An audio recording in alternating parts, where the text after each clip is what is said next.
folks. A privilege to have your company joining us once more on APX. My name is Chris Nell, back with a fresh interview. And during this interview, we hope that we are going to provide you with yet another key to help becoming an unbreakable mind, an unstoppable force, an untamed spirit, and ultimately an army of one. Question that I have for you, either watching or listening. Have you ever kind of thought to yourself, what kind of hero you want to be in your life? Now, just pause for a second and think logically about this. If you hear the word hero or heroine, you think to yourself, Batman, Robin, Daredevil, Spider-Man, Xena Warrior Princess, Black Cat, Black Panther, and the like. Not to burst your incendiary bubble, or solitary bubble, I should rather say. Incendiary is the opposite of cold. It's a fantasy world. Yet, why does that genre see its life?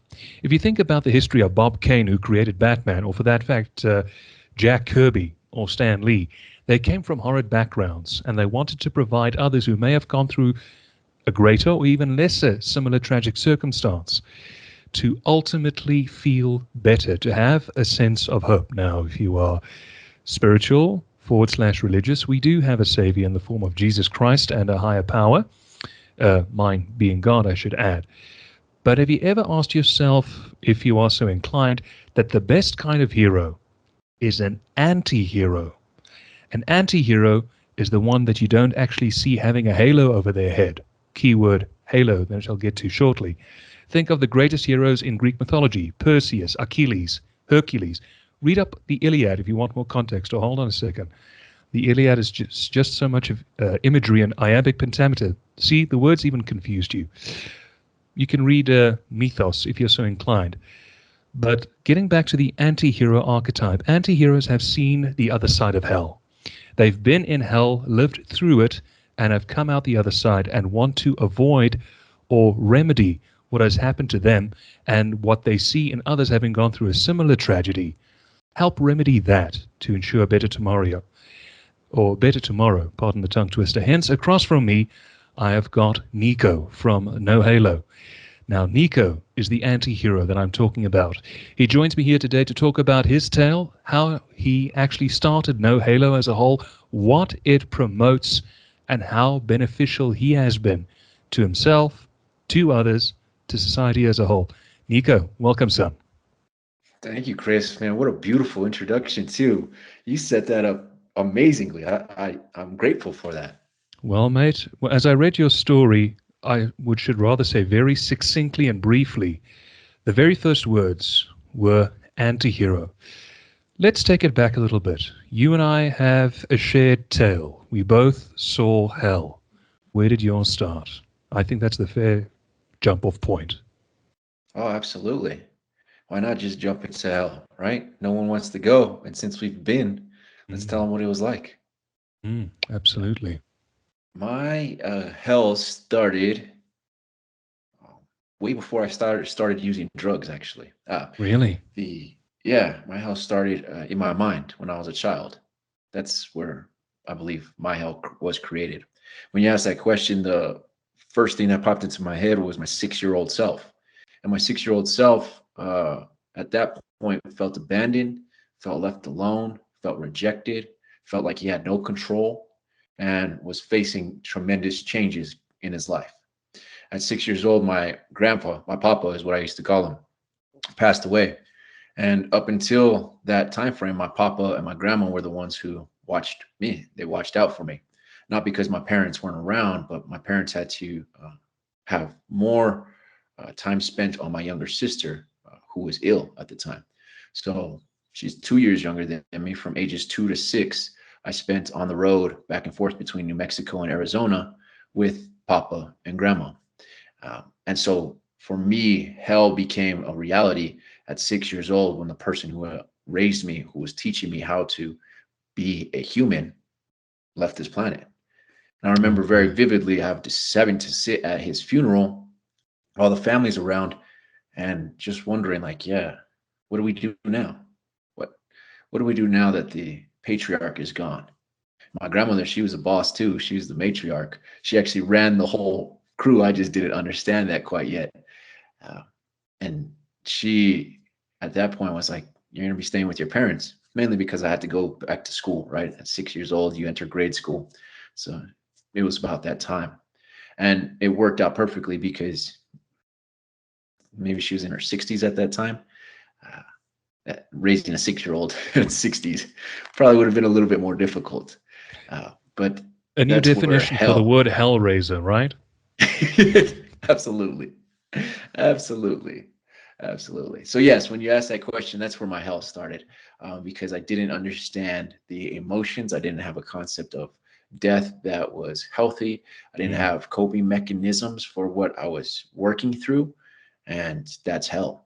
For me, that's hell when you don't have the skills to resolve an issue that you know needs to be resolved. So what do? You fight. Or You you know, go it's a into a fight, fantasy fight. world. You got it. You got it. You escape. You escape Absolutely. into Not a the shadow of a doubt. worlds that you can keep safe, right? And That's where where you no one go can get into. in. Absolutely. You get it, Chris. Like I said, you've been there. There's that Mm. wall, and it's Mm. that big fortress that I'm going to stay in. And I'm only going to go out when I have to, but nobody's going to be allowed in. And fuck everyone else. It's my space. Absolutely. Absolutely. Why would I care about anybody else when it seems like nobody else cares about me? Absolutely. I don't want to delve too deeply in that because I can see that it is very much still a tender place in your heart. But if you think about the relationship that you had with Papa, did he teach you to walk? Did he take you out for fishing? Did he show you the adventurous side of what a boy should enjoy? Or what was that special connection? Just ever so briefly. Yeah, great question. The way that my papa used to show me what a boy was like is he would take me on road trips. My papa was a foreman for lumber, like different Southwest lumber mills. And so he'd Mm. go and check on the quality of them. He spoke fluent Spanish because he was an immigrant, and he was able to communicate with the workers in a way that the owners weren't able to communicate. He wrote the first manual for this organization, quality standard manual in Spanish, so that they could uh, meet these standards. He was a leader by heart, and No that's what he taught me. kidding. And so my favorite memories from him were going on the job sites, having we call it bacheras, but overalls. Mm. And I always had a box of Lucky Charms, the cereal, and a Archie Yeah. magazine Oh, because that's how he yeah. used to let me pass my time when we'd go from one job site to the other job site. Is here's your Archie magazine. We'd stop at a gas station. Do you have your Lucky Charms? Great. Eat my Lucky Charms in the front seat of this car that I still have, and I'd eat my Lucky Charms, and we just talk. He'd tell me about life, tell me about how a man's supposed to act, that you are Mm. supposed to take care of your family, that you're supposed to lead, that regardless of how you feel, you get stuff done. Mm. Mm. I just want to share something on it before I segue into further on in the tale. You know, you spoke about your grandpa, and it reminds me of my late granddad, my maternal grandfather. Like your late papa, my grandfather used to also be a tradesman. He worked on the railways, had an unbelievable general knowledge, and he actually taught me the wonders of the wildlife. Here in South Africa, where I reside, we don't have desert as a whole. We're in the Republic. So if you go more northwest up the region, that's where the more um, sub-Saharan Africa is, where you get namely Namibia, where a lot of great international action films were shot against a barren, sandy sandscape. But in South Africa, we're very abundant in wildlife. And he had such a storied, extensive knowledge about wildlife. And that is where my treasured hobby or pastime has been. If we ever go on vacation or something, I want to be amongst the wildlife. And not to steer it completely, of course, you know, I've got friends who are Spanish and or Mexican. There's an unfair label, an unfair stereotype with regards to um, Latinos and Latinas in that XYZ. But nobody is talking about their warm and generous heart and how they will fight for their family, tooth and nail. and someone very dear to me. She's Latina from Chicago, and I'm an Irish Jew, but she accepts me as one of her own. She calls me uh, uh, um, crumbs.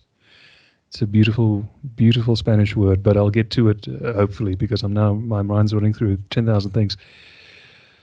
So take us a little bit forward in the tale. You lost your grandfather very young, and you had to go back to be raised by your parents. Where did it start to go incredibly askew up until the time that you used for the first time? Um, we'd have to fast forward about 8 years. All right. So, yeah, about 8 years, 7 years. I was going into middle school, and here in the States, it's broken into grade school up until fifth, about Mm-hmm. 10, 11 years old. And then from 11 till 13, you go into middle school. And in middle school, I had a very uneasy event happen. One of the Right. family members that I used to spend time with began to touch me in ways that a male shouldn't touch another male. Of And course. Of course. that's where a lot of the resentment and rejection started to just build up even further. So that's where it went Of even course. further left at that point. I can relate to that. I had the escape then. As you know, we have to find our escapes. And for me, my escape was wrestling. I was excited that I could beat up on somebody. I could make somebody else feel some sort of pain that I Mm. felt inside all the time. And so for me, wrestling was my escape. As long as I could go to practice and I could choke someone out, pick someone up and slam them on their head, sometimes get slammed on my head just to feel something outside of the pain that I felt in my chest, in my heart, in my soul, in my mind. That was my escape. And so wrestling was my outlet. That's how I processed and that's how I coped up until I got exposed to cannabis when I was 14 years old. So I was at school, high school at this point. I had just left the general area that I was going to school at. I didn't go to that high school. I went to across the town, a different school. So I was by myself. Again, this feeling of rejection, feeling of being taken advantage of, feeling of change, not knowing how to process it, and the question of am I right in what I'm doing? Am I wrong in what I'm doing?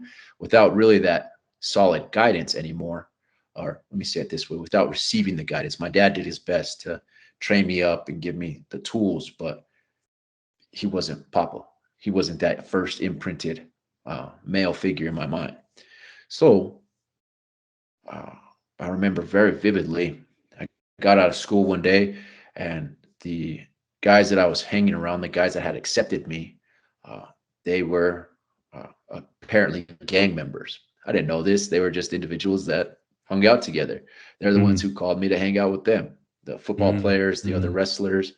I didn't know any of them, and they didn't welcome me in. But this band of four dudes who all had straight pants on their straight creases on their pants, the same color shirt, and their initials on their belt. They invited me to go hang out with them.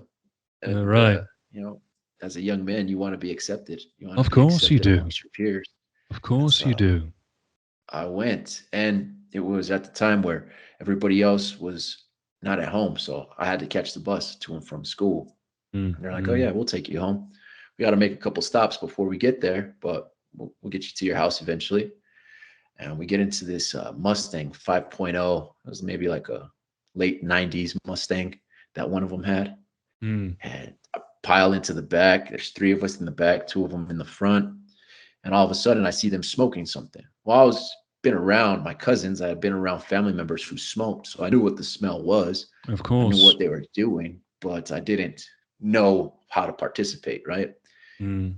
I'm sitting in the back seat behind the passenger, and the guy in the passenger seat he leans over and over his shoulder. He passes a cigar looking thing my way.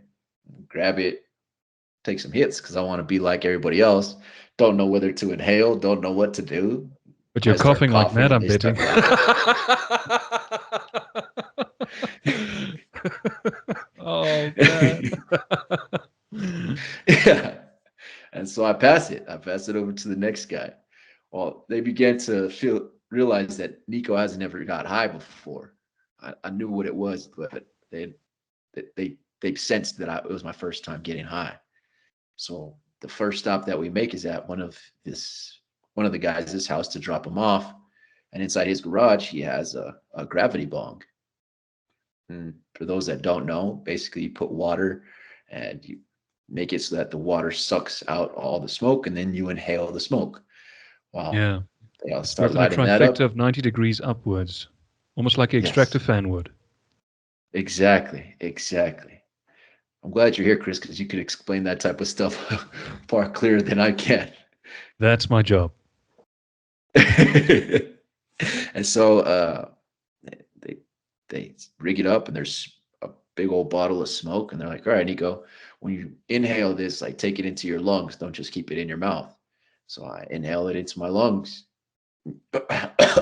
Start coughing, face turns red, start crying because my body's like, what the heck are you doing? They get a couple chuckles out of it.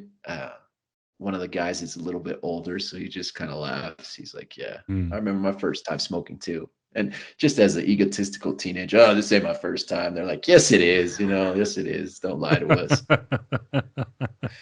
All right, it is my first time.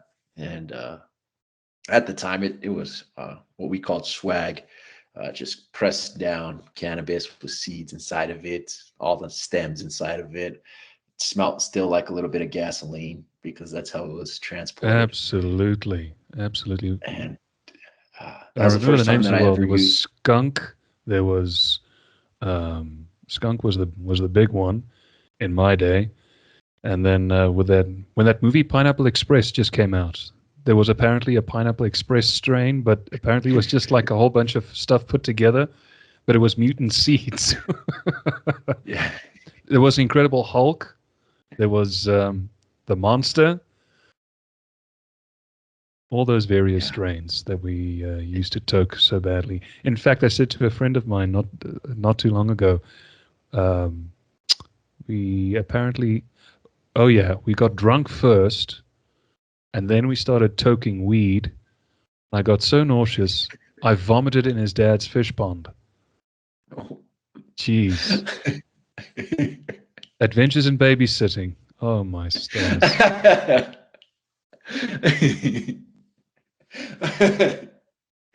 Those Uh, adventures. at Yeah. least we can laugh about it now. But that was your first Yeah. time literally getting loaded. That was my first time getting high, absolutely. And I got home that day. They dropped me off, and I was there by myself. Like, well, what do you do now? Like, but I understood in my head, this is what, or I should say this, I made the rationalization in my head that this is what everybody else must feel like. Because that pain that was inside of my head, that pain that was inside of my chest, tension that was inside of my shoulders, the idea that I was weird, it was taken away. And I was like, oh, this is how everybody else must feel on a day to day basis. And that's when I fell in love. I was like, well, cannabis, that is my jam. So I figured out ways to get more of it. That's how I thought. I'm like, I want to get more of that so I can feel like this more often.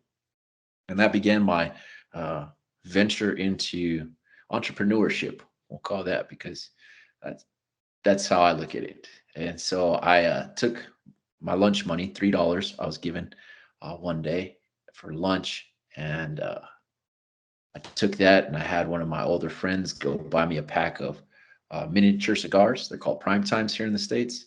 Yeah, we also get And prime times. awesome. So then you know which ones I'm talking about. The cherry flavored prime times were the ones that everybody liked to smoke at that Oh yeah. time. And so I had them go buy me a pack. Cost like $2.60, something like that. And came with 20 of them. So I was like, I sell each one of these for 50 cents. And I just turned that $3 into 10 bucks. Do it again, and I could turn that same $3 into now $17. And I repeated that for a whole week, and I just starved myself. Again, I was a wrestler, so I had no problem going hungry. Like, for me, that was normal. Of And course. I did that a few more times until I could have enough to buy a half ounce of swag myself, and sold half of it and smoked the other half. And that you continued on with. Yeah. I repeated that same cycle while I was in school. My parents had a rule that I wasn't allowed to work when I was in school. So during the summertime, I'd work full-time construction. And then during school, I'd just take some of the money that I had saved from the summer and I'd flip it into more money, different products. And Mm. we could fast forward, Chris, because I did all of that from 14 to about 17, 18 years old. And when I was 18, this is early 2000s, the market for pills, prescription pills, entered. That's when Oh everybody yeah. wanted to take Xanax, Oxycontin, hydrocodone, anything that you could pop into your mouth. People were wanting to consume. The beginning of the opioid crisis. Absolutely, absolutely. And I took full advantage of it. I was like, well, cocaine isn't the party drug anymore. Ecstasy isn't the party drug anymore. Cannabis is still going to be around, but these people are asking you for Oxycontin. Oh So yeah. how do I create that? Was And then I Quaaludes learned also that still popular in the early 2000s? one more time. Was Quaaludes still popular in the early 2000s? I didn't really mess with too many Quaaludes. All right. All right. No, I was just curious because I know at one point Quaaludes as well, like Vicodin, was also all the rage. All the rage at one point. So it was Yeah, primo Oxycontin, Xanax, the primo opioids and amphetamines that you could get in pill form. That was literally all the yes, rage, yeah. I did. Okay. And And you became a dealer. again, I became a dealer, is what they would call it. Yes. Um, I just thought I was making my friends happy, making some money off of it, and being included. I was filling that void of rejection. People needed Nico. People wanted Nico around. Listen to what he's saying. Listen to what he's saying. Filling the void. Carry on, my man. Yeah.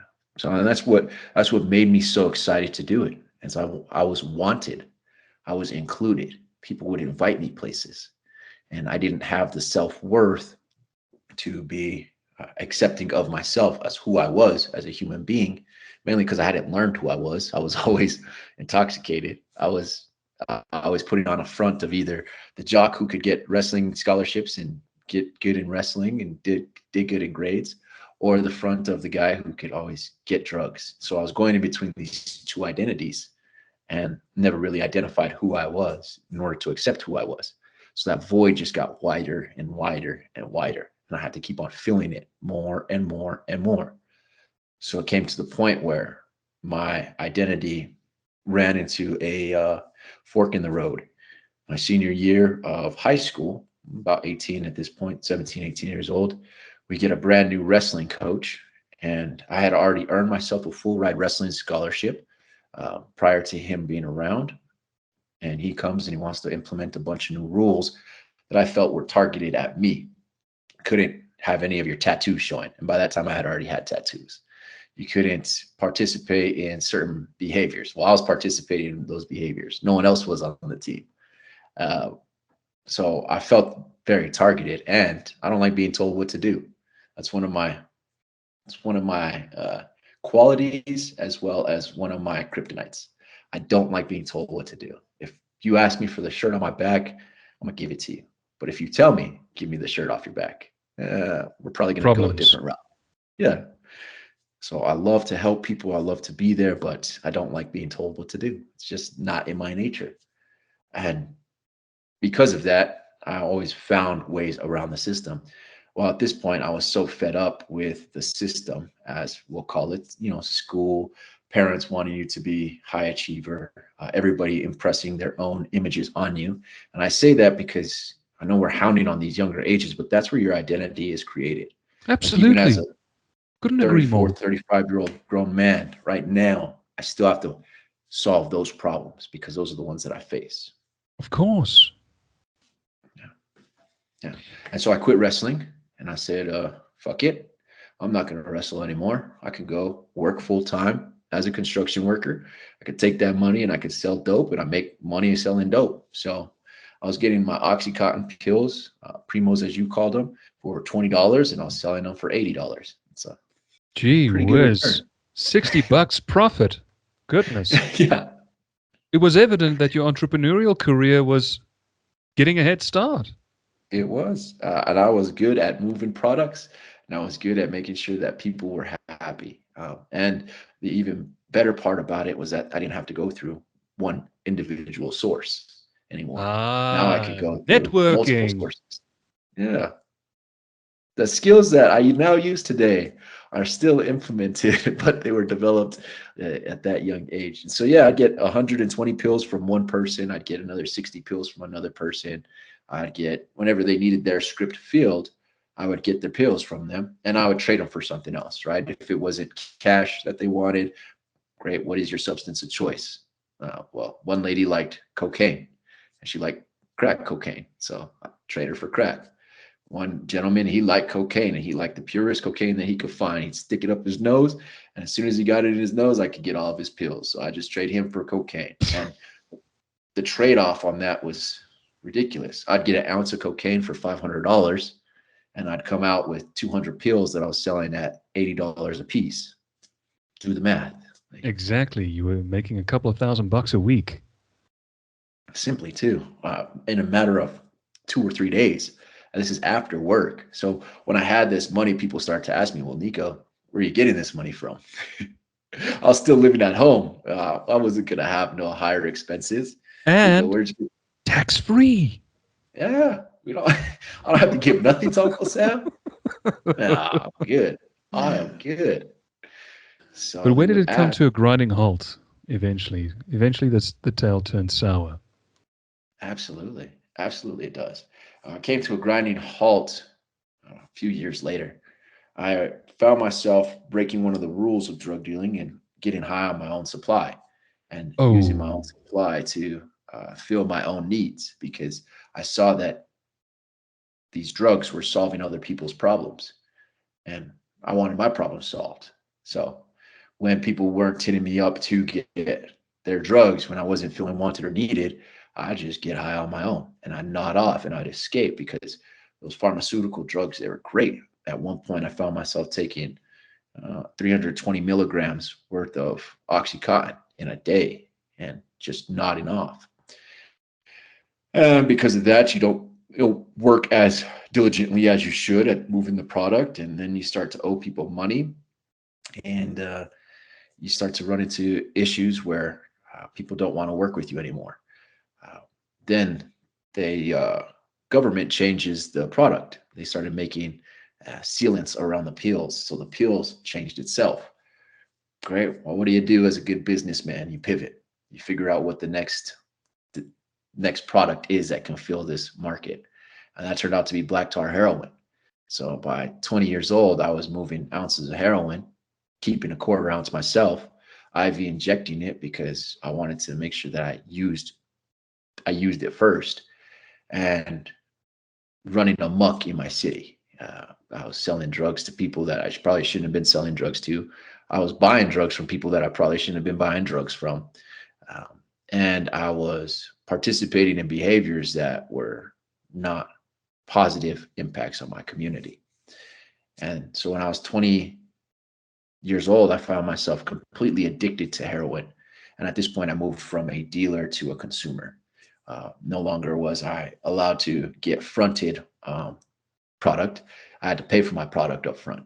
No longer was I able to work with higher level individuals. I was now working with their dealers, and I found myself as a full blown consumer, and that took a blow to my ego because of that void that I had been feeling with this identity. I quit wrestling, so the athlete identity was no longer there. The void of being a drug dealer, that one needed to be filled somehow. And I was lost. And so at 22, I found myself sleeping in my truck, not because I didn't have a place to go, but because I didn't follow the rules in order to stay at those places, because right, I right. wasn't participating in a lifestyle that was conducive to the rules at that house. So I would float from couch to couch, sometimes sleep in my truck, most of the time sleep in my truck, and just find criminal ways. Here, Chris, I'll say this, that one of my favorite things to do at that time was to create dummy sacks. And dummy sack is basically a fake opiate. So I go and find some black tar literally from the ground. I bag it up and I go sell it to some dummy and I take their money. And that's how I made my money. And I'd go and get high myself. I remember a couple of friends of mine did the same thing with cannabis. They would take low-grade cannabis and they would try and make it a whole lot more potent with headache tablets. Grind it to a paste, sprinkle it over, mush it together. But then you don't get high, but you sure become incredibly loopy, like you would not believe. And when the jig was up, oh boy, did the fists fly. Did the fists fly. Yeah. And let me just add here, I'm giggling as you tell me these tales because I can identify a lot with what I experienced when I was using and what a lot of my former gang were using. It's part and parcel exactly the same. Hand over fist. Hand over fist. It's phenomenal to hear. You're blowing my mind at the similarities of how our stories can play out. It's completely across the world, right? In two different locations. And that leads me to just one point I'd like to actually highlight real fast, Chris, is that we are all connected. In my absolutely. journey of recovery, that's one thing that I've learned. Whether you believe like Chris and I believe in a God and in Jesus Christ is connecting all of us in his Holy Spirit. If you don't believe in that, that's fine, but there is a connection between all of us that is divine. The laws of the universe I've learned through various industries. And one of the first laws is the law of divine oneness. That law of divine oneness means that we are all intricately connected. And so it's great to hear that Chris can see so many similarities, and not because I enjoy knowing somebody experience that type of pain, because that's pain comes with it, but so that you as a listener can understand you're not the only one going through what you're going through right now. You're not the only one facing that issue that you don't believe can be solved. You're not the only one that can understand what you are about to say, because there's thousands of us out there. And you really just need to speak up into a community that understands what it is. And you might slobber and say it silly the first couple of times, but somebody's going to interpret what you just said and be able to relate. And they'll love you So that's for one where point you that I are. really want to share. And they'll love you Oh, for where you absolutely. are. And remember, there's no right or wrong way. Let me repeat that again for perpetuity. There's no right or wrong way to recovery initially. Nico will probably tell it to you in the next few minutes. I have said it in so many forms. I know you are scared. Yeah, that's okay. You're more than entitled to, but you need to get it out of your system. Fear has two meanings. And Nico, forgive me. Fuck everything and run, or face everything and rise. Nico did it, as you're about to hear, and I did it. And there was only two words that were uttered in return. Welcome home. Let's see what we can do to work on ourselves. Nico, I didn't mean to interrupt you, but you were talking about you had gone from being a dealer, and just say yes or no. Were you using when you were dealing, or were you more just dealing? I was Before more you... just dealing. Okay. And then all of a sudden things started to get very pear-shaped. Boom. Here you end up as a dealer. You made dummy heroin. Continue on with the tale. Yeah. And I found myself wondering why the heck I was still around. Because in this journey, I had seen people overdose and die around me. I had seen people get shot, killed around me. I had seen individuals make choices where they got incarcerated for decades. Yeah. And I was wondering, why am I still here? Why am I still in this free world? Why am I able to still function? There has to be a reason why. I don't know what it was, but because I couldn't solve my issues anymore with the substances, essentially you come to a boiling point, is the way that I like to describe it, where the work that you're putting in to get high no longer gives you the return on the high. That's that's that's the only way I could describe it. I function from a business mindset. And so it would take me 6 hours to run the scheme to get the money, and then find somebody new that would sell me some actual dope. not somebody that would sell me some dummy sex like I had been selling to everybody else. Because what goes around comes around. So that happened to me plenty of times. And 6, 7 hours, I'd commit to getting high. And then I'd finally go and escape all the people that I had to get away from so I could get high by myself. I'd use an old dirty fish hook needle because I didn't want to spend money on getting a brand new needle. And I'd get high, inject into my vein, and sit there and nod off for maybe 10 minutes. And I'd wake up out of the nod and be like, damn, I just used all of my dope, a whole gram of heroin, slammed it into me, and I only got high for 10 minutes. Like, there was the return on the investment wasn't there anymore. And I began to wonder, ponder, like, dude, why are you doing all this stuff? Why are you participating in these behaviors that are no longer a solution? Because I don't promote substance use. I definitely promote harm reduction. But substances are a solution that you've come up with. From all the pain that you felt, from all the anger that you feel, from all the rejection that you feel, from all the times that somebody took advantage of you, from all the change that you didn't know how to deal with, substances were your solution. It was the only thing that was right. And I can relate. It was the only thing that I found right in my life. And it's the only thing that wouldn't ever change. It's the only thing that wouldn't ever take advantage of me. And it was the only thing that ever made me feel accepted. Because even if I was around other drug users, we all knew that there was a pain that we could all feel, and we could escape that pain with this substance. So it's a solution. And that's why I crack up when somebody says, well, just stop. You stop your solution. Like, yeah, you don't want to give up your solutions. I didn't want to give up mine either, but I had to realize that they were no longer a solution, that the solution had to be something else. And so I started to explore that other solution. And for me, Chris, it was like it was a divine intervention. My father was like, my mother had kicked me out of the house. She never didn't want anything to do with me. My father was like, yeah, I'll let you stay here, but you can't use dope inside the house. I'm like, okay. Keyword there, inside the house. So I could use dope outside the house and just come home high. That's how I thought. Words matter.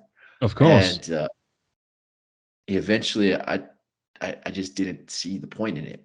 And so I said, well, there is a God out there.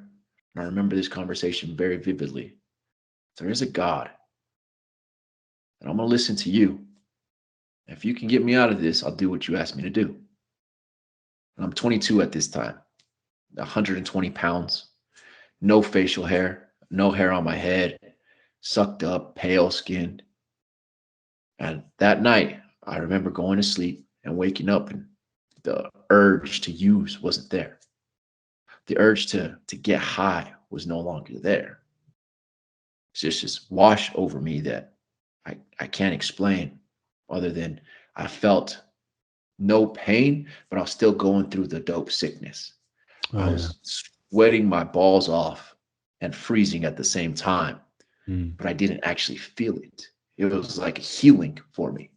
I remember laying over the toilet and vomiting whatever acids were in my stomach, but I didn't feel pain. I didn't feel like I needed to go get high. It was like, I got to take all of this out of you. That's what I kept on hearing. All this needs to come out of you. You put it in you, let me take it out of you. And that's my journey. I started to remove substances from my life in that way. Now, with heroin, apologize, Chris, but with heroin, the withdrawals, they make you feel like you're going to die. Of course. Of course. Heroin is one of the most dangerous substances to not only get addicted to, but also to detox from. And if you think it's a fantasy, comfortable word in this conversation, just go and watch the movie Ray about the late Ray Charles. Then you'll get a graphic description of when he went into treatment himself for heroin detox. Terrible, terrible, terrible stuff. Like Nico said, you sweat like profusely, you regurgitate, and you vomit violently. And dependent on how worse addiction to heroin was, few people make it out alive. Just putting it bluntly, few people make it out of alive. Nico, tell me, you've been sober now how long? From heroin, I stopped in 2012. So that's 12 years. June 13th, 2012 was the last time that I got high. Congratulations, man. And tell Thank you. me, did you just quit? Did you start attending 12 steps? Did you do a 12-step program rather? And did you join AA, or did you go through a, a facilitated rehab program? No, I explored, or I'm sorry, I rejected all facilitated rehabs mainly because at the time there wasn't these new laws that said they can't hold it against you, and I knew that if I had that on my medical record later on in my life, when I had changed, if I needed to take some sort of opiate, they wouldn't ever prescribe it to me. Of And I was course. thinking, well, if I get into a car accident, I'm gonna need something. I'm not, I'm not gonna take Tylenol if I get my legs cracked. I'm not gonna do that. So I rejected all the facilitated ones. I explored the 12-step programs for a little bit, and I just didn't find a connection there. Uh, what I did find was that when I prayed, I'd sit and I'd pray, and I'd sit and just have meditation time. All of this stuff would go away, and I could clearly sort out the problems. And I just want to highlight Ah, I for see. most people that you have to work your mind. Um, one Absolutely. of one of the 12-step things that I recognize is that they say that you are helpless to this drug.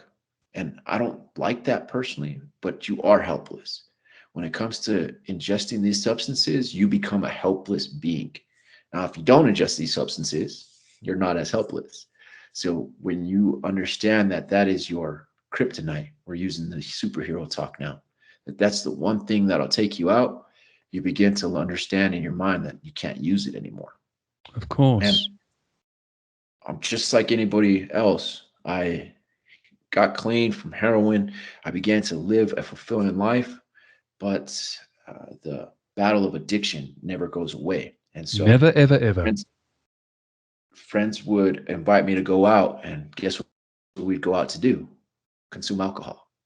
And that's what caught me next. So Oh, jeez. I started drinking when I was 24. I never drank before, but I started drinking when I was about 24 heavily.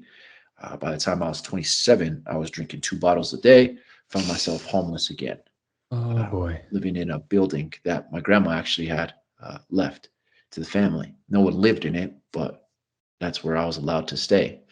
And I recognize that you haven't addressed all your issues. You haven't, you thought you were just helpless to heroin, but you're helpless to all substances. Whenever you get on something that you think is going to solve your problems, you solve them with drinking. You solve it with whatever the substance is. And so by 27, I found myself 260 pounds this time, bloated and inflamed and huge because I would drink 2 bottles of rum every day. That's how I functioned. Uh, Working a full time job, thinking that I was normal, but reeking like alcohol. And I found myself, again, rejected by my family, rejected by my friends because of my decisions, not because they were bad people. Those are the best friends that I had, the ones that said, Nico, I can't be around you when you drink. Nico, you drink too much. My family saying, Nico, you're repeating that same path again. We can't have you around. Those are the best people for you. It stinks. Don't get me wrong. When you're when you're sitting there by yourself, drinking a bottle by yourself, thinking that everybody's out to get you, it doesn't make sense. But when you Uh, realize that the best people around you are the ones that recognize that the best version of you isn't present, so they cannot be around that person. That best version of you is what needs to show up every day. So at 27, I found myself identifying as an alcoholic. Well, and again, I was drinking 2 bottles a day, so can't really identify as anything other than that. And I realized that I had a significant issue, and so I repeated the conversation with God, and I said, "I'm sorry, I failed. I took what you gave me and I abused it. I didn't stay connected to you. I didn't stay in conversation with you. I didn't let you guide me. Instead, I took the wheel back by myself. Instead, I took these superpowers back and I thought that I can control them when reality is you're in full control. So thank you. I gave him thanks for putting me back in my place, reminding me that I am nothing without him, reminding me that I amen. need to stay on my knees and I need to continue to ask him what he wants me to do on a day-to-day basis, on a moment-to-moment basis, on who he wants me to speak to, on who he wants me to interact with, on who he wants me to help. And by doing that, I was able to, this time I had to do it on my own. That washing over me didn't happen. So I titrated. Uh, Many forms of recovery out there. Like I said, you can go completely cold turkey, but I mentioned earlier that heroin might makes you feel like you're going to die, and you can die. Alcohol's for sure going to kill you Oh yeah. when you go through those withdrawals. Oh yeah. Those ones Absolutely. will, those ones, there's less of a chance that you will survive those. And so I removed alcohol from my life by doing one bottle. I cut my use in half. If I was drinking 2 bottles, I cut it down to one bottle. From one bottle, I cut it down to half a bottle. From half a bottle down to a pint. From a pint down to a half pint down to nothing. And that took me about 2 months to do on a consistent basis. So give yourself some grace if you are working through this on your own and you don't want to go seek facilitated treatment. You don't want to go to a worker program. You need to have a program for yourself. One of the things that I tell the people that I work with now who have made those same choices, no programs, no AA, is if you're not going to listen to anybody else, will you at least listen to yourself? Because if you don't listen to yourself, then why should anybody else listen to you? And that's where it started for me. I started to understand that I didn't trust myself because I'd say I'm not going to drink, and then I'd go drink. I'd say that I'm not gonna do this, and then I'd end up doing it. Right? I'm not gonna text that girl back. I'm not gonna yell at her for the way that I feel, and I end up yelling at her. So I had to stop, and I had to control my thoughts, and I had to start trusting what I was saying to myself, and trusting that little voice that was inside of my head that was nudging me towards the positive, the next, the best version of myself. And unfortunately, Chris, that one came with some consequences. Like I said, the heroin, I was given grace, complete grace by that. So I know what complete grace feels like. And I know what it's like to throw grace back in God's face and be like, yeah, it's not enough. And so I had consequences, and I had to have both my hips replaced because of the heroin use, because of the over drinking. The hip bones in my body collapsed. And by the time I was 28, I was diagnosed with avascular necrosis. And I went through the stage of self-flogging of, yes, this is my punishment. And so I'm going to live this way. And for 3 years, I just lived with broken bones inside of my body. I could hear the bones crushing every time that I walked. I couldn't walk up steps. To get in and out of the shower was dangerous. To sit down to use the restroom, couldn't do without feeling some sort of pain. I was like, this is what you get. And so I self-punished myself because I thought that's what I deserved. I hadn't understand mercy. And mercy is, yes, you deserve it, but I'm going to remove it from you. And what changed that was my nieces. My sister ended up getting married. She allowed me back into her life, and she tells me that she's going to have a kid. And I'm like, what? I'm going to be an uncle?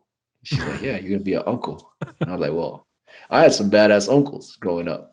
So I gotta be a badass uncle. Like I can't be walking around like a penguin out here. I can't.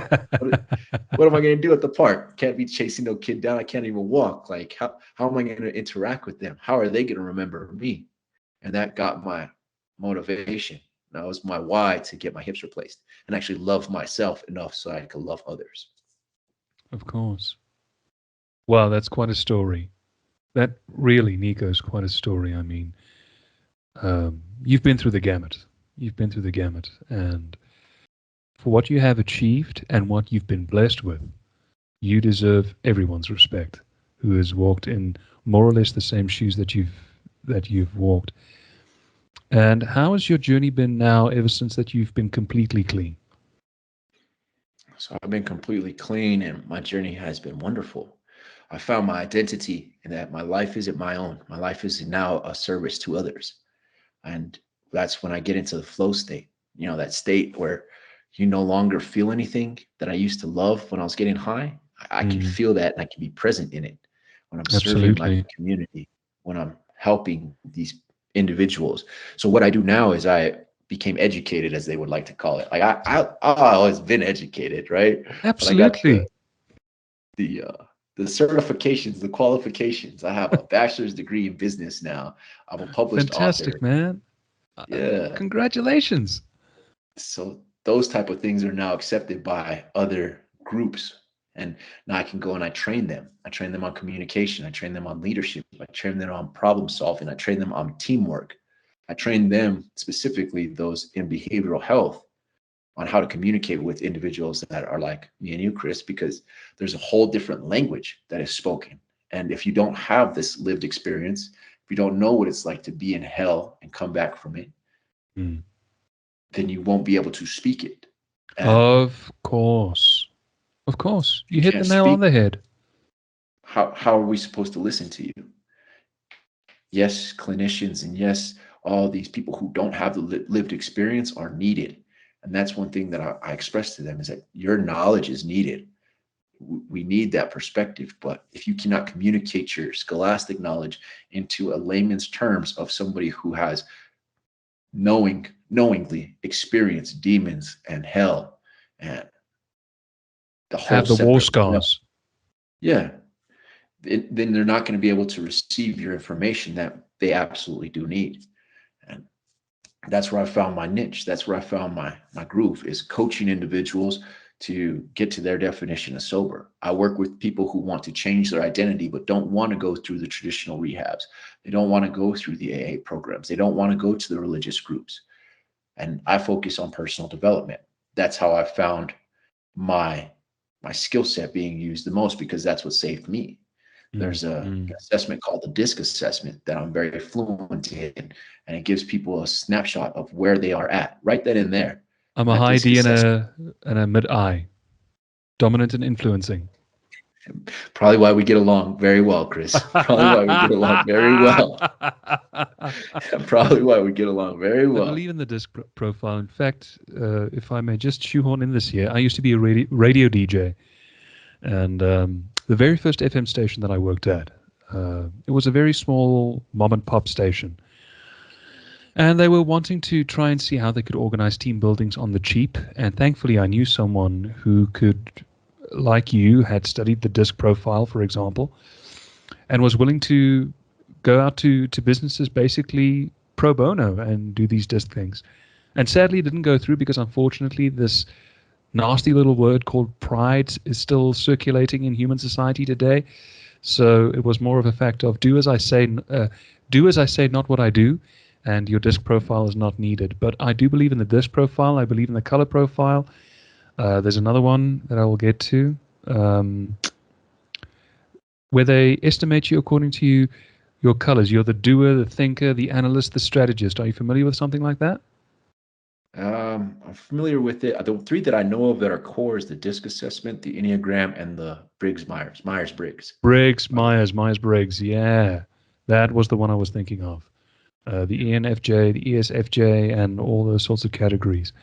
Look, now you've touched on something which is really also a big passion of mine, is industrial psychology. Just between you, I should not have said between you and me. I also got my diploma in business admin, and I also did industrial psychology last year.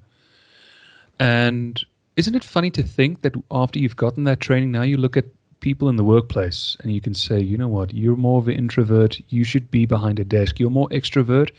You can do well in marketing. You don't belong in this business because your personality isn't suited here because of X, Y, Z. You're more of a people person. You belong in an industry where you can put this in play, or you can be more extravagant. Funny to realize that one can actually have those things. Are you a fan of maybe guys like Jocko Willink and David Goggins? I'm very familiar with them. Have you ever heard of a man by the name of Wes Watson? Oh, yes, Wes Watson and Wes Whitlock, Ray Kashkar. About Eric Thomas. Eric Thomas, absolutely. E.T. Yeah, so E.T. and Wes Watson have been my go-tos. Right. Yes, I'm familiar with Jocko and familiar with David. What really caught me about Jocko's work specifically is the concept of extreme ownership, taking responsibility for everything. Now, I'm going to use extreme language here, but just bear with me for a second. Everything that happens or has happened is your fault. Yep. That is the underlying theme. but you can change it. You have to say to yourself, it's not about me, it's about my team. If my team wins, we all win. Yep. Leaders create leaders. Leaders don't create puppets or pioneers. And I'll give you a story. I've since moved away from the DJing business, and I'm also now full-time in marketing, and I'm a business analyst as well. And the thing that I often see is I can see the gray spots in a project, and then I'll perhaps say to my bosses, you know what, I see this fault area. Let's do this to help remedy that. But then there might be a clash of personalities, and then I would feel like my ego is being punctured. But then it's there, right there at that pivot point, or that pivotal point rather, where I should take a step back and detach and give them what they want, not what I want. So I went back after having reframed the whole scenario, and I said, you know what? This is what you want. I'm sorry that I didn't see it that way. Just using that for shorthand. But how would you try and see if you could remedy this problem? Because after all, a leader listens to their team and takes their input and ultimately collaborates together to create a solution. And afterward, it actually got me more respect from my employers. That's what I find so interesting. So the whole concept of leadership being I'm the one that barks orders and you should follow is completely askew. Wouldn't you agree? I would absolutely agree with that. A true leader is exactly what you just said. I'm the one who has to take responsibility of it. So yes, I will absorb that. And thank you for hearing it in a way that and communicating it in a way that I understand, because that's what it boils down to. Speak to people the way that they want to be spoken to. And if you can do that, you're actually more of a leader than the leader. Absolutely. And it also makes the relationship between you and a coworker or you and an immediate employer so much more effective. But there's also that gray area which you also have to avoid. Avoid getting too close. Otherwise, things can become incredibly pear-shaped. But pivoting or segueing just from that, tell me a little bit how NoHalo got started. I'm assuming this is the umbrella for your businesses from which you provide your coaching and the like. Yes, sir. When I started, I was grassroots, just answering phone calls for families that would ask me questions. Hey, I have an uncle who's drinking and he stays with us. How can we help him out? How can I help my son? How can I help my nephew? How can I help my brother? And I give them answers. And here's how I boil it down to. There are ways that you validate yourself and you make yourself feel amazing through these ways. When you remove a substance, you have to replace that habit with another habit. So because the individual feels amazing when they're drinking, you have to remove that habit with another habit. I mean, you could think about it as a habit that needs to be broken. You don't just break the habit because you leave a gap. You have to fill that gap with something else. So I usually offer the four things that worked for me. One is prayer. They're not believers. Great. Meditation. Sit and do some breath work. Can you do that? That's one of the first things. Second thing is, can you write? Can you express what's going on inside of your head and put it on a piece of paper? And my favorite combat to that is, well, I don't want anybody to find it. Fine then, burn it, fucker. I don't give a fuck what you do with it afterwards, but write that shit. Just write it out, express it, flush it down the toilet. I don't care, but I didn't ask what you did with it. I asked, what did you do? Can you express it in that way? My third favorite way is read. I love reading books. I love getting other people's perspectives. Diaries of a Heroin Addict by Nikki Sixx, one of my favorite books. The Way of the Superior Man is one of my favorite books. Oh, yeah, Daniel Data. Yeah. Oh, Wild at man. Heart. Those are some of my John favorite books. Eldridge. Oh, I'm Yeah. busy with that right now. It's an amazing book. It's beautiful and expresses lots of things that men struggle with, because that's who I focus on working with. Yes, I'll help out women. And I actually have a brand new client right now who's a female. But it's because I've been able to grasp these concepts. But as a man, You have to conduct yourself in a certain way. And you are called to be a Absolutely. leader as a man. So And what are lead. the three things that a man needs in his life? A battle to fight for, an adventure to go on, and a beauty to love. And I was about to ask you, but you beat me to the punch, you bugger. Majority of what you experienced was a father wound. And I'm now at that very chapter in Wild at Heart about entering the father wound. Scary, scary, but I'm going to do it. I'm going to do it. Read that book. I'll recommend it on Unleashing the Beast, Wild at Heart by John Eldridge. It comes in two um, prints. You get the revised version, and you can even get it with a workbook that you can work with in conjunction. Phenomenal read, but more on that later. Read it, please. You're not making a mistake. And also The Way of the Superior Man, Daniel Data. Love that. Love that. I've got the audiobook. I want the print book. And I just recommended it on Sundays, Unleashing the Beast. Leadership Strategy and Tactics Field Manual by Jocko Willink. Also like Extreme Ownership, but more refined for both professional and personal use. And the example that I used earlier about changing your communication and detaching, it can even help you circumnavigate a micromanaging boss. Headache, I know. But really, this stuff works. You just have to shut your mouth a little bit and just really take in what's being said. But here's the thing, what Nico's also trying to highlight. We as men are stubborn. Let's just play open cards. We as men are stubborn. But really, we need to take a step back because our ego can be a killer. And I mean that in the metaphoric sense, not necessarily in the proverbial sense. Sorry, Nico, please carry on. You just made me nerd out here. No, it's wonderful, and I love that because it's just another example of we solve our problems in very similar ways. You're not that special. And that's what I tell people. You asked how the NoHalo came about. I began to help and solve these problems with individuals in a matter of 30-minute sessions, an hour session. If they were willing to do the work that I told them to do, the fourth thing, I'm sorry for my high C's out there. The fourth thing is a workout. I told you guys the first three, but the fourth is a workout. You have to exercise in some sort of manner. Your brain actually goes into this frequency where the left and the right are working together. And that's why you solve some of your life problems while working out. So just sorry. No, I started helping these it. individuals, and I was getting called back from their family. Oh, you're such an angel. Oh, you're such an angel. Nico, thank you so much for helping us. You're such an angel. You're a godsend.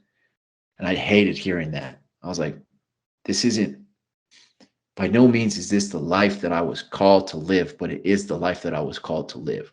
I wasn't supposed to get to this place of helping people the long way that I took. I was supposed to get to this place of helping people in a shorter fashion, but because I'm so stubborn, because I'm so anti-authority, because I don't like being told what to do, I had to take the long way around. If you are a believer in the higher power that we call God, Yahweh, and his son, Jesus Christ, unlike the Israelites, it took me 40 years to cross a 40-day desert. That's who I am. I'm supposed to be here to help people, Chris. That's my love. That's my joy. That's my passion. Regardless of the journey that got me here, this is where I'm supposed to be. Absolutely. But by no means did I need to go through the hell and back in order to do it. Going through hell and back just gave me more ammo to use. It taught me how to fight demons in a way more strategic way. And they now know my name. They know that when Nico speaks, they need to shut up. They know that when I step into a room and I interact with somebody in their life, that they have no power because I come with that type of force. I come with that type of spirit. So I used to tell people, well, if I'm an angel, then I have no halo. You got to take that off me. And that's where the name came about, Nico with no halo. Because if I am the halo, if I am the angel, there ain't no halo on this head. There's no devil horns either. That's why I don't got no hair. God wants to make sure that he can see everything. No, so that's what the name came about. I really love that. And I also have to say, when I see that commanding presence, that authority, because you speak with authority, you're a no-nonsense person by all appearances, in those appearances. Because That's also the definition of passion, right? But underneath that, you've got big hearts. And Sir Paul McCartney of the Beatles always said it best. You never judge a person by who they follow or what they follow. You judge them if they have good hearts or bad hearts. And just this is completely off topic, but there are so many people who claim to be religious, but they are as morally corrupt as you can find. And I experience it every given day. But here's where I also think that we as addicts have a superpower. Having gone through what we've gone through and the lessons that we've learned and the tools that we've gotten, the skills that we've acquired in order to help others when we face someone who is morally and spiritually corrupt, we can just turn around and walk away. I remember, as a matter of fact, I was so judged when I just got sober, where I would tell people I don't drink anymore, and you're not a person if you don't drink. There's a big difference if you just use a bag of weed or a baggie of heroin versus a small little drop of alcohol, and they themselves are getting schnockered. But then come 4 or 5 years down the line, you're in a better place in life, and they are literally at ground zero, forgive the terminology.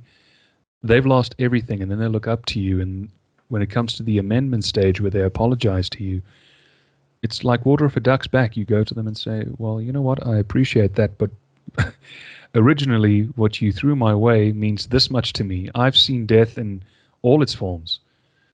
Do you think that what you're going to tell me is going to affect me in any given way? Now, I say that cavalierly, but there are people who are very, very sensitive. So yes, there are people who are going to get hurt by what you say, but the whole point is you build an armor.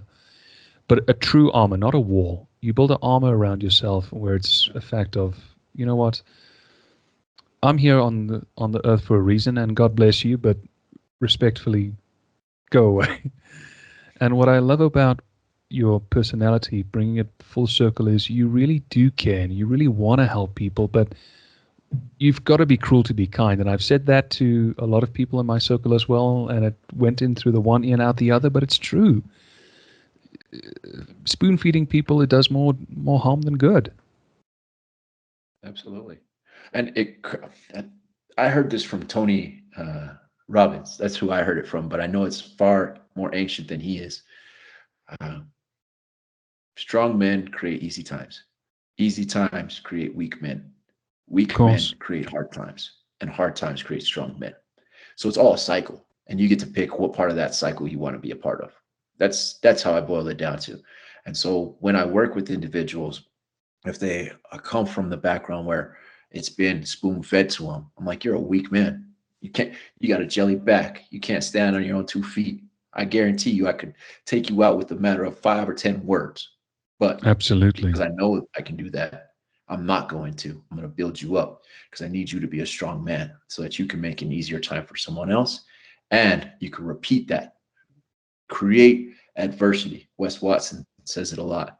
You create the adversity on a day-to-day basis so that when adversity comes your way, it recognizes that it has no power, it has no control, and it just moves past. Absolutely.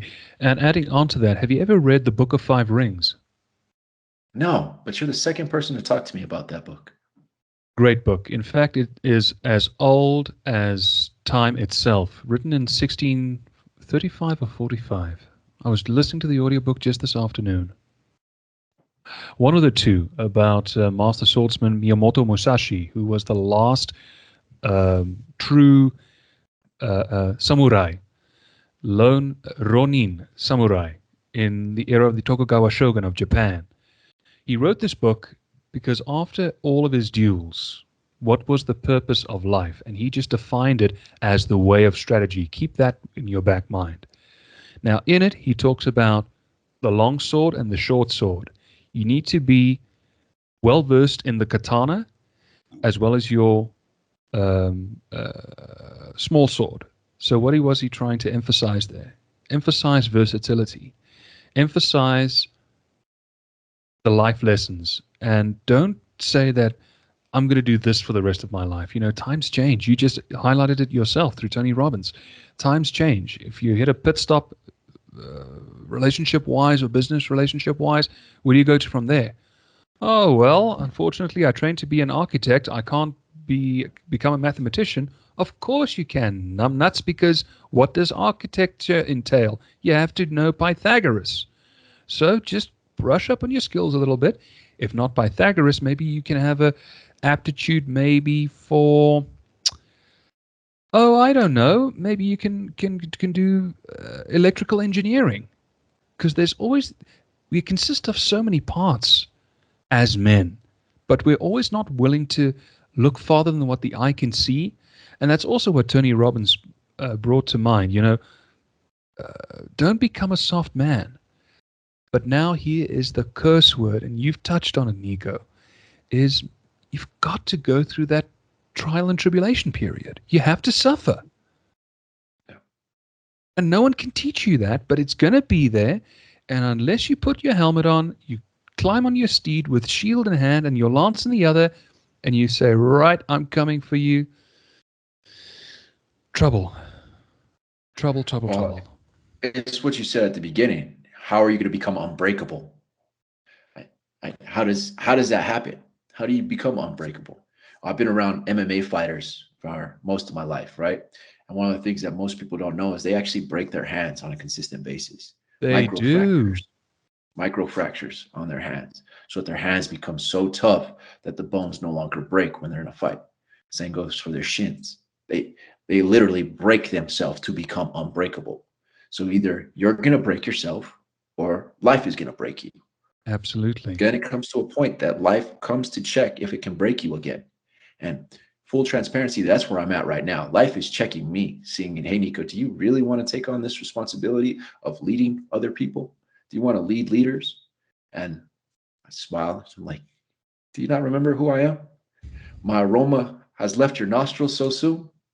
You try to take me out with drugs. You try to take me out with alcohol. You try to take me out with a disease that only hits 2% of the world. And guess who's still standing?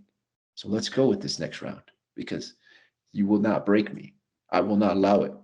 And the other side of it is I'm stubborn, and I won't let you break me, because in my head, that's you telling me what to do. So that's not going to happen either.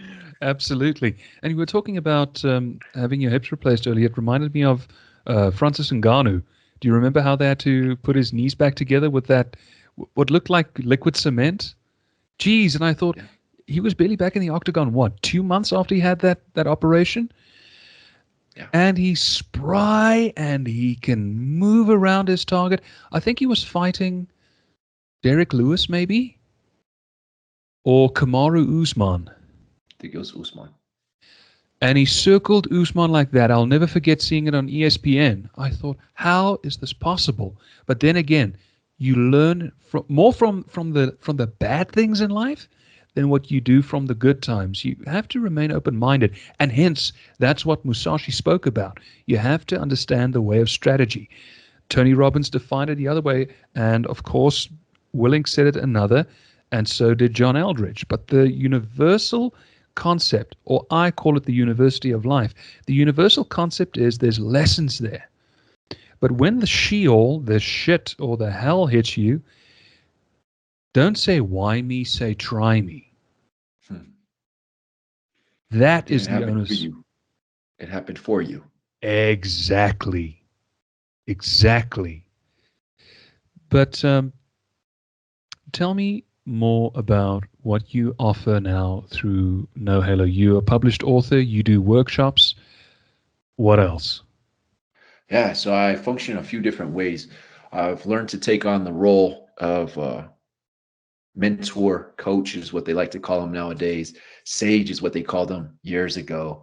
But that's what I do. I offer my services in both the spiritual development, personal development, mindset development, physical development, like actual fitness. And I package those into 1 and 3 month packages for individuals to take advantage of. I also offer just strictly a la carte. If you just want fitness packages, I offer that. And 1 month, 3 months, 6 months, and 12 months. And then that tool that we talked about, that DISC assessment, I offer that to individuals, and I do the breakdown for free. If you buy the assessment, I'll sit with you and we'll walk through it. That's how I work with individuals one-on-one. per se, like personal development. Organizations, I do leadership, communication, teamwork, problem solving trainings that I've developed and cultivated. I use a similar framework to the way that it was taught to me because I don't teach anything from theory. I teach everything from application that I've lived from. And if I don't have the answers, then I'll let you know. Probably not a good fit. Let's find someone else. But that's how I help out organizations. And yeah, I speak for a living. That's one of my favorite things to do is to get in front of rooms and give them this knowledge. They used to do it when our ancestors sat around the campfire and tell stories. But inside of each one of those stories is a principle. And because I believe that you should be a principle driven human being, I only teach the principles that saved me. And for me, that means surrender. It's one of the first principles that I teach is that you're not, there's always someone bigger. There's always someone better. There's always someone better than you. Now, that can be yesterday, today, and tomorrow, or that can be someone externally. You get to decide. Absolutely. And what has the success rate been from people who've signed up with you? Has it been immediate? Has it been long term? Has been long term. I've had about, if I'm doing numbers, I'm at a 60% success rate, which is greater than most of the traditional facilities that people work through. Um, Here's the two things that I ensure everybody knows. Whether we work together or we don't work together, you need accountability and you need community. Those are the two foundational things that I offer. I offer you accountability. You're going to tell me what you want to get done, and I'm going to give you a roadmap to doing it. And you're going to have community. When you wake up at 3 a.m. and you're hurting and you think, why is this happening to me? You can shoot me a message and I'll let you know it's not happening to you. It's happening for you. This morning, I had a man hit me up and he said, Nico, I'm sorry, I'm going to miss our call. Will you hate me? I was like, I won't hate you. I'm disappointed because you said you were going to do this. And this is the second time you put it off. And then he gave me all of his excuses. I listened to him. And then I gave him right back to him like, hey, you said you wanted this stuff. If you don't want it, that's fine. But don't lie to me because I'm not going to accept those lies. And so that's the two things. Like, even if you don't work in my groups, even if you don't work in one of the programs, AA does the same thing, accountability and community. The religious groups, they do the same thing. If you go to a church, guess what that's supposed to be? Accountability and community. Not all this hoopla, hoorah, pay me. It's accountability and community. That's what our world needs right now. And as men, we have figured out ways to get around accountability and community. One thing I will share is that if you are not accountable to anybody, then no one should trust you, not even your woman. Because if you can't be honest with the person that you lay with, why are you going to be honest to anybody else? So that's the success rate. Sorry, that's what you had asked, but 60% is the numbers that I'm at right now. And I don't work with individuals who I've learned how to pick up individuals who are just looking for attention because that's where that 40% comes from. Absolutely. No, I loved with what you said, and that also is something that I have hammered on so many times.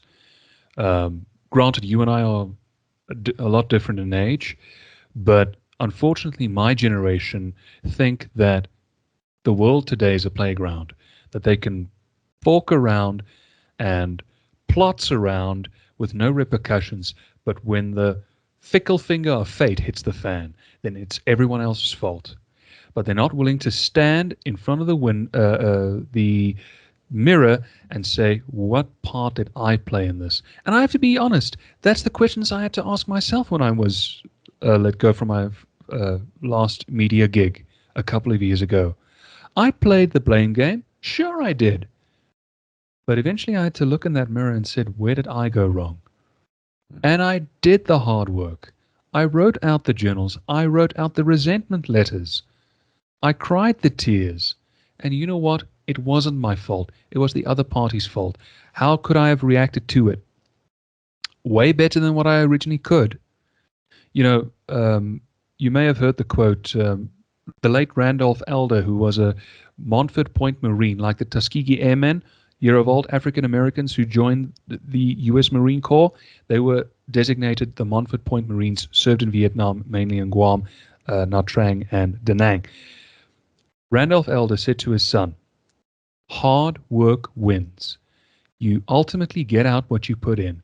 And before you bitch and moan about what happened to you, because no matter how good, no matter how law-abiding, no matter how resilient you are, bad things will happen to you. And before you bitch and moan about who, what, when, why, ask yourself this question: what could I have done to change the outcome? His son, by the way, is Larry Elder, the famed Los Angeles TV and radio host. And that is the thing that men need, is that accountability. And I'm loving what you're telling me here. It's a lot what I have said. And bear in mind, I'm just a person who talks like yourself. I'm a mass communicator. But you're the one who's the licensed to provide that coaching. And I'm just so